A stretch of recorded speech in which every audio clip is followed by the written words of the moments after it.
Muy buenas tengan, mi nombre es Yara Facretín junto a mi compañero Francisco Alcalá. Hoy venimos a hablarles un poquito sobre los manuales y los organigramas. Primero vamos a hablar un poquito sobre los manuales, qué son, en qué se clasifican, el contenido y actualización. Primero empezamos con la definición, que es un manual administrativo. Los manuales administrativos son documentos que sirven como medio de comunicación y coordinación que permiten registrar y transmitir en forma ordenada y sistemática la información de una organización. Pasamos al segundo punto y vamos a hablar un poquito sobre la clasificación. Cuando hablemos de clasificación, hay dos tipos de clasificación, depende de su contenido y según su ámbito. Cuando hablemos de contenido, se clasifica en 4 puntos. Aquí, de organización, de procedimiento, de política y de bienvenida. Cuando hablemos de organización, donde se especifican de las diversas unidades orgánicas que componen la empresa. El segundo punto, que es de procedimiento. Habla donde se establecen los principales procedimientos que ocurren en el interior de la empresa. Por ejemplo, cuando se trata de contratación de empleo, de personaje, cuando se trata de compra, de pagos, de sueldos, etc. El tercer punto, hablamos de políticas. De políticas se determinan las políticas que guiarán el accionar de una empresa. Y el último, que se trata de bienvenida, está diseñado específicamente para los nuevos empleados. En este manual se detallan los antecedentes de la empresa en misión, visión, valor, etc. Vamos a pasar al segundo punto de la clasificación, que es ámbito. Depende de su ámbito, son dos. Tenemos de generales y específicos. De generales, que contiene la información de la totalidad de la organización. Y cuando hablemos de específico, por su nombre lo dice, que la información específicamente se determina de una sola área. Pasemos al tercer punto, que es de contenido. El contenido habla según su organización y según su procedimiento. Según su organización, su propósito es mostrar en forma específica la estructura organizacional formal a través de la descripción de objetivos. Puede ser funciones, autoridades y responsabilidades de los propuestos y sus relaciones. El otro punto, que es según su procedimiento, habla de que dirigido específicamente es para el personal. Es una guía que cómo hacer el trabajo. Sirve como el centro confiable de evaluación de sistemas y procedimiento administrativo. Ahora pasamos al último punto de los manuales, y que habla de las actualizaciones. Tenemos normalmente 6 pasos que tenemos que guiarnos cuando hablemos de actualizaciones. Hablemos del primer punto o el primer paso, que es la generación de instrucciones. Es el primer paso. El segundo paso habla de recepción de introducciones y envío. El tercer punto habla de definición de instrumentos y actualización y elaboración de propuestas. Y el cuarto punto habla de revisión y analizar de las propuestas que tenemos.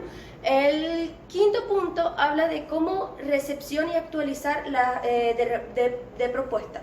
Y el último punto, que es el sexto, se habla de formalizar y envío de las propuestas que ya tenemos.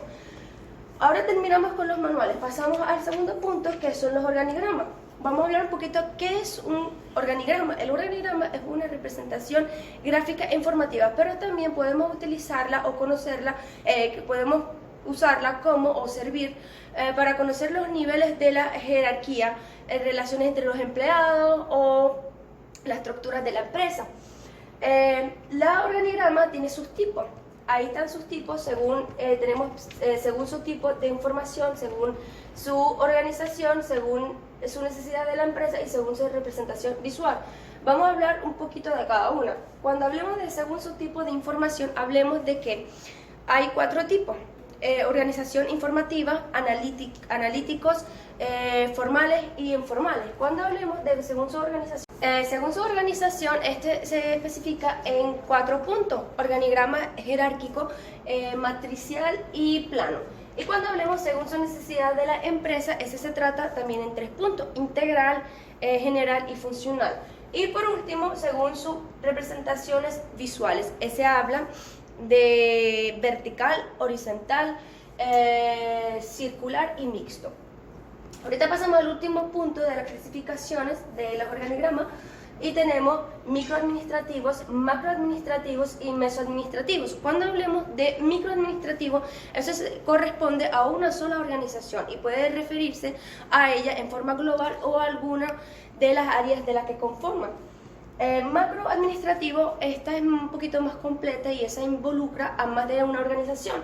Mesoadministrativo, y es la que tenemos por último de las clasificaciones, esa habla de que considera una o más organización de un mismo sector de actividades o rama específico. Bueno, ya yo terminé con mi exposición. A continuación, mi compañero Francisco Alcalá. Buenas tardes, mi nombre es Francisco Alcalá y les voy a hablar sobre la clase de los organigramas. La clase de los organigramas se dividen según su estructura y según su geometría. Según su estructura. Según la estructura de los organigramas pueden ser analíticos, que son aquellos que suministran la información detallada y se destinan al uso de los directores, expertos y personal de Estado Mayor. Los organigramas generales, este tipo de organigramas se limita a la unidad de mayor importancia. Se les denominan generales porque son los más comunes. Y por último, los suplementarios.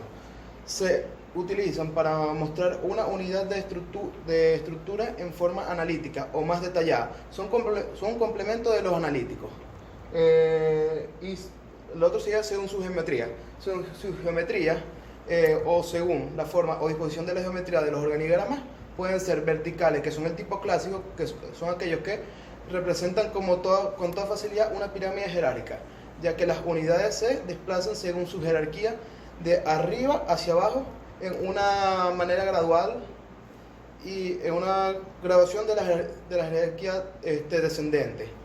Los horizontales, que son de izquierda a derecha, son una modalidad de los organigramas verticales porque representan las estructuras como una distribución de izquierda a derecha. En este caso, en este tipo de organigrama, los nombres de las figuras se colocan en un dibujo sin recuadro, aunque pueden también colocarse las figuras geométricas. Y los organigramas escalares. Este tipo de organigramas no utilizan recuadros para los nombres de las unidades de la estructura, sino líneas insémicas de los cuales se colocan los nombres. Cuando una línea sale en sentido vertical de una línea horizontal, muestran la autoridad sobre esta última. Y por último, los organigramas circular o concéntricos. Los niveles jerárquicos se muestran mediante círculos concéntricos en una distribución de adentro hacia afuera. Este tipo de organigrama es recomendado para la práctica de las relaciones humanas, para disipar las imágenes de subordinación que traducen los organigramas verticales. La finalidad de los organigramas. La finalidad de los organigramas se basa en representar, reflejar y muestra. Estos representan las diferentes unidades que constituyen la compañía de sus respectivos niveles jerárquicos. Estos reflejan los diversos tipos de trabajos especializados o no, que se realizan en la empresa, debidamente asignados por el área de responsabilidad o función. Y por último, estos muestran la representación de la división de trabajo, indicando los cargos existentes en la compañía, cómo estos cargos se agrupan en unidades administrativas y cómo la autoridad se asignan los mismos. Las funciones de los organigramas. La primera es la administración. Para la ciencia de la administración sirven para la asistencia y orientación de todas las unidades administrativas de la empresa, al reflejar la estructura organizativa y sus características gráficas y actualizaciones. La organización. Para el área de la organización y sistemas sirven para reflejar la estructura, así como velar por su permanente revisión y actualización. En las empresas pequeñas y medianas, generalmente la unidad de personal asume esta función, la cual se da a conocer a toda la compañía a través de los manuales de organización. Y por último, la administración de personal. Para el área de administración de personal, el analista de personal requiere de este instrumento para los estudios de descripción y análisis de cargos. Los planes de administración de sueldos y salarios y en general como elementos de apoyo para la implementación, seguimiento y actualización de todos los sistemas de personal. Vamos con las ventajas y desventajas de los organigramas. Las ventajas de los organigramas. Entre estos está la colaboración. Por su estructura es más fácil que surja la colaboración entre los empleados que fluya sola. Al no estar delimitados los elementos del organigrama ayudan al mejor flujo de las relaciones. La toma de decisiones.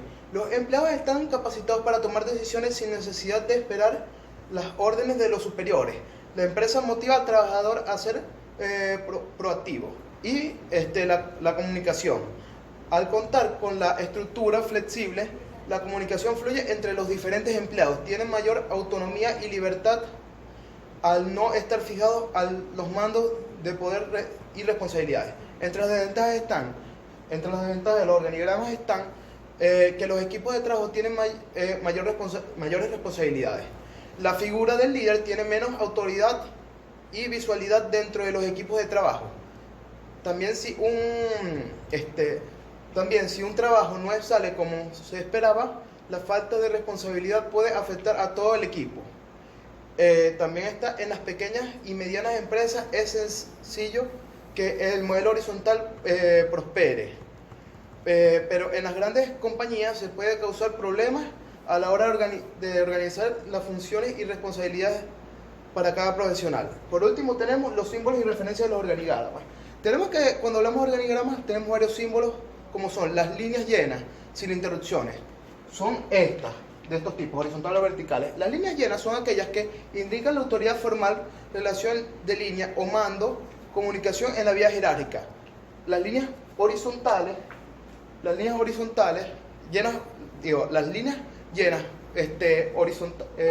verticales, que son estas, las que son así, indican autoridad sobre las horizontales, que son las a lo largo, en el plano X. Enseñan especialización y la correlación. Cuando una línea llena cae sobre otra, la parte media y encima del recuadro indica el mando de esta. La línea llena se coloca a los lados de la figura geométrica, indicando la relación de apoyo. Las líneas de punto, que son estas, las líneas que no son continuas, son discontinuas por ello, son aquellas que indican relación de coordinación y relaciones funcionales. Cuando hablamos hay figuras geométricas como son los recuadros, los círculos, entre otros. Las figuras geométricas son con un recuadro indican condiciones específicas o autónomas. También tenemos las líneas de zigzagueo. Una línea de zigzagueo al final con una flecha indican una continuación de la estructura en otro plano. Muchas gracias. Espero.